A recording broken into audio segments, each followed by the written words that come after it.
Bună ziua, Nicolas Angel este numele meu, sunt agent imobiliar în cadrul agenției AP Real Estate și am plăcerea de a vă propune astăzi spre închiriere un apartament de 4 camere situat pe Calea Moșilor, mai exact la numărul 286, la aproximativ 10 minute de mers pe jos de stația de metrou Obor. Imobilul este situat la etajul 1 din 8, într-un bloc construit în anul 1982. Blocul este reabilitat termic. Apartamentul este decomandat, are 120 de metri pătrați cu 2 balcoane, atât cu vedere pe fața pe Calea Moșilor, cât și cu vedere pe spate. Să începem prezentarea apartamentului. Cum vă spuneam, apartament decomandat. Pe partea stângă avem bucătăria,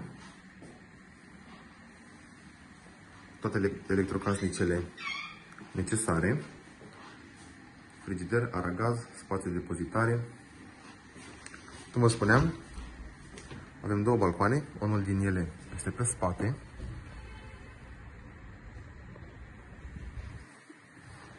Există de asemenea și loc de parcare, inclus în preț, dar prețul îl vom afla la finalul videoclipului.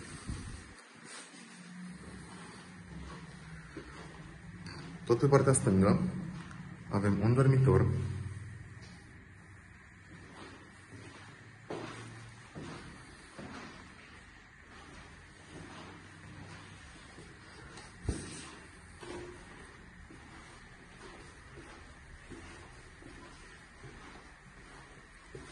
al doilea dormitor cu aer condiționat,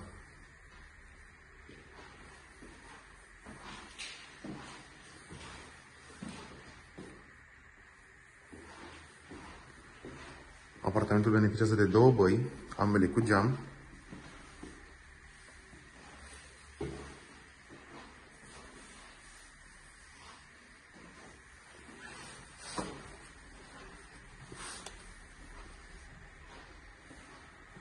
A doua baie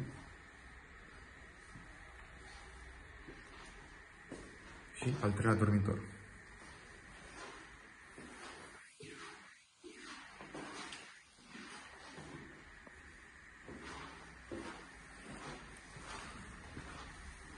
Bun. Urmează living-ul.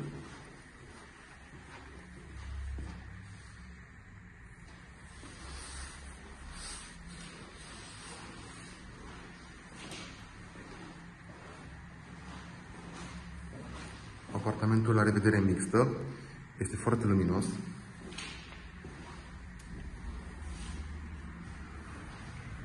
Iar al doilea balcon a fost gândit o parte închis și o parte deschis. Aceasta este Calea Moșilor. Deci să recapitulăm. Apartament de 4 camere, situat pe Calea Moșilor numărul 286, la maxim 10 minute de mers pe jos de metroul Obor. Etajul 1 din 8, 120 de metri pătrați, se închiriază nemobilat, cu loc de parcare inclus în preț, 2 băi, 2 aere condiționate, la prețul de 500 de euro pe lună. Pentru orice întrebare, nu ezitați să ne contactați. Mulțumim, la revedere!